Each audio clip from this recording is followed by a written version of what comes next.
Je pense que le métier de journalisme subit une double menace aujourd'hui. D'une part, la menace pour les journalistes de terrain et les reporters techniques qui les accompagnent. Il y a de plus en plus de zones de crise. Il y a une modification sans arrêt des risques. Ça va jusqu'au risque de tweeter dans certaines zones pour ne pas être repéré. Donc, on a une espèce d'arc de crise qui va du Nord Mali à l'Afghanistan et où très souvent, si on envoie des gens, on ne vit plus. On sait que, en particulier à RFI, on sait qu'on peut voir mourir, être assassiné de camarades, de collègues. Ghislaine Dupont, Claude Verlon, ils ont été sauvagement assassinés après une prise d'otage à Kidal, dans le Nord Mali, alors qu'ils faisaient leur métier. Ils essayaient de donner la parole non seulement au sud du Mali, mais au nord du Mali, à la veille des élections législatives au Mali. Donc, il y a cette menace sur le terrain. Alors, face à ça, évidemment, il y a les stages qu'on suit aussi avec l'armée. Mais on ne peut pas toujours être en BDED et on ne peut pas toujours être avec l'armée, sinon on n'a qu'un seul prisme. Et déontologiquement, les journalistes ne s'en contentent pas. Ils veulent aussi aller voir par eux-mêmes à certains endroits. Donc on multiplie les formations. On a créé d'ailleurs une formation au sein du groupe sur mesure, qui est une capitalisation de l'expérience des journalistes qui ont tous vécu des situations de danger dans des zones de crise et qui rapportent et qui partagent l'expérience, en faisant intervenir aussi des psychologues, parce qu'il faut oser parler de la peur. Les journalistes ne sont pas des surhommes.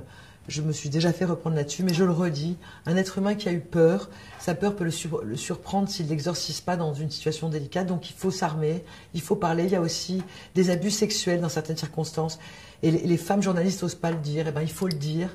Et donc, c'est pour ça qu'on a voulu cette formation sur mesure en interne, mais qui est évidemment ouverte à tous ceux qui, comme nous, pensent qu'il faut se battre pour conserver la liberté d'informer et d'être informé, parce que c'est un combat qui n'est pas seulement un combat de journalisme, mais un combat citoyen.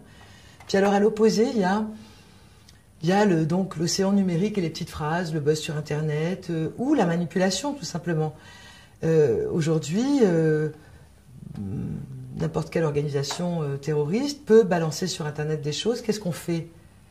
On est dépassé par Internet, on reprend Internet, tout est nivelé. La hiérarchie de l'info n'est plus faite par des professionnels. Chacun peut s'en emparer pour le meilleur ou pour le pire. On a tous en mémoire les printemps arabes et les jeunes Tunisiens et Tunisiennes qui ont été fantastiques avec leurs blogs, etc. Et aujourd'hui, ça se retourne aussi contre la liberté, alors que c'était un outil de la liberté, comme toujours, la technique est ambivalente. Donc face à ça aussi, face à cette espèce de déferlement qu'il y a sur Internet, et qui fait que n'importe qui, au fond, peut se substituer au travail difficile du journaliste. C'est aussi une autre façon d'être menacé. Je crois que c'est des sujets importants.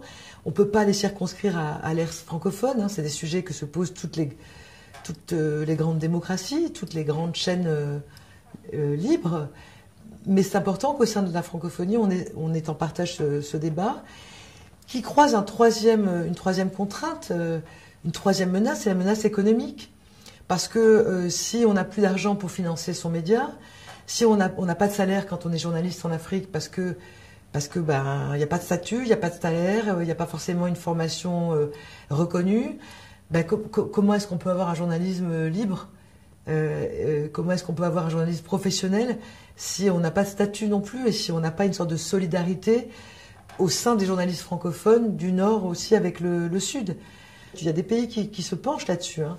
On a vraiment une réflexion de pouvoir public. Je pense que beaucoup de pays en sont aujourd'hui conscients et savent que, par exemple, pour qu'une élection se déroule sereinement, pour que la violence ne se répande pas dans les rues mais soit canalisée intelligemment dans des débats qui sont contrôlés, maîtrisés au sens de présenter correctement, où tout le monde peut s'exprimer, par des journalistes, il faut qu'ils soient formés pour ça. C'est vrai dans tous les pays.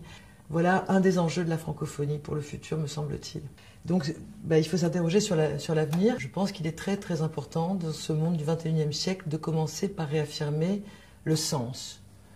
Le sens de cette famille francophone, le sens de ce que défend la France dans cette famille, le sens de ce que peut porter l'audiovisuel public français à l'international.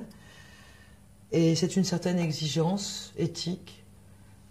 C'est de nouveau, je redis au fond l'héritage des Lumières, l'altérité, le respect de l'autre, la laïcité, l'égalité des hommes et des femmes. Ces valeurs ne cessent de devoir être réaffirmées. Donc je pense que nous avons un rôle audiovisuel à jouer entre des médias confessionnels et des médias standardisés. Et que ça, c'est le sens qui doit toujours nous guider, l'exigence, pas seulement dans le domaine de l'information, mais dans le domaine de la création.